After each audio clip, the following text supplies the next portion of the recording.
सातवें वेतन आयोग का गठन किया। सर, आज आम सभा बुलाई गई है कैंडल मार्च पे, किन मुद्दों को लेकर के आज आम सभा आप लोगों ने बुलाई है? केवल एक बात है, जो 8वां वेतन आयोग का गठन भारत सरकार ने किया है, उसका नोटिफिकेशन 3 नवंबर को जारी किया, उसमें पेंशनर के विषय को छोड़ दिया गया।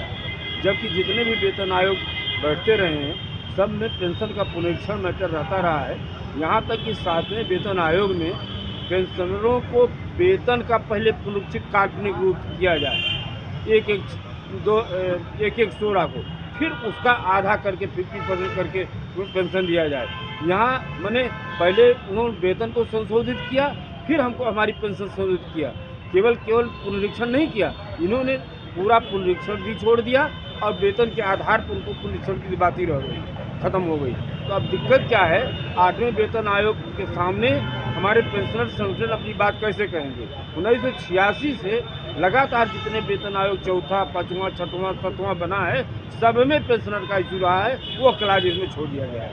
इससे हम लोगों को स्पष्ट हो गया है कि 1/1/26 जो लागू होने की तिथि 8वें वेतन आयोग की कही गई है, उसमें वेतन तो पुनरीक्षित किया जाएगा, लेकिन पेंशन नहीं पुनरीक्षित की जाएगी। जब पेंशन नहीं पुनरीक्षित की जाएगी तो हमको जो DA महंगाई राहत मिलती है वो भी हमारी प्रभावित होगी, क्योंकि उसकी बेस जो है कर्मचारियों की बेस 1/1/26 रहेगी और हमारी कोई बेस 1/1/16 रहेगी, तो हमको महंगाई राहत नहीं मिलेगी। इन्हीं सब बातों को लेकर के आज पूरे प्रदेश में कार्यक्रम हो रहा है। 15 तारीख पूरे देश में यही कार्यक्रम पूरे देश में होगा और उसके बाद भी सरकार नहीं सोचेगी तो हम लोग जो ऑल इंडिया के संगठन हैं उनके साथ मिल करके अगला कार्यक्रम को घोषित करेंगे। सर, आपने कहा कि इस तरह से सरकार अगर नहीं सोचे तो आने वाले 2027 के चुनाव में भी क्या इसका असर देखने को मिलेगा?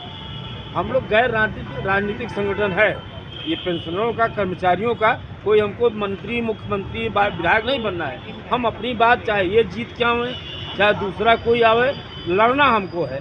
जेल सब भेजते हैं, टर्मिनेट सब करते हैं, सस्पेंड सब करते हैं, तो हमारे लिए सब बराबर है। आज आप यहाँ पर देश में ऑल इंडिया के साथ हम भी मिलकर प्रोग्राम करेंगे, यहाँ भी करेंगे और पूरे देश के प्रदेश के साथ साथ देश में करेंगे। और उसके बाद भी अगर बात नहीं मानी गई तो ऑल इंडिया कोई अगला निर्णय लेगा, उसके साथ हम फिर आज कैंडल मार्च चलेंगे। ज्ञापन किसको दे रहे हैं? जो और अधिकारी पेंशनर्स एसोसिएशन के अध्यक्ष माननीय अमरनाथ यादव जी द्वारा ये प्रदेश भर में आह्वान किया गया है। पूरे प्रदेश के सभी जिला मुख्यालयों पर ये आम सभा हो रही है और इसके बाद कैंडल मार्च निकाल करके जिलाधिकारी के माध्यम से प्रधानमंत्री जी को ज्ञापन दिया जाएगा।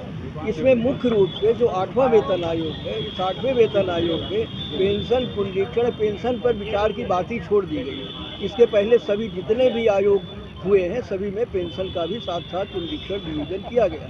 तो हमारा माध्यमिक शिक्षक संघ जो आपका ये आंदोलन है पूरे प्रदेश भर में, उसमें सहयोग करा, हम सभी लोग मिल करके आंदोलन कर रहे हैं और इसके आगे जो आंदोलन आएगा उसमें भागीदारी हमारी और महत्वपूर्ण है।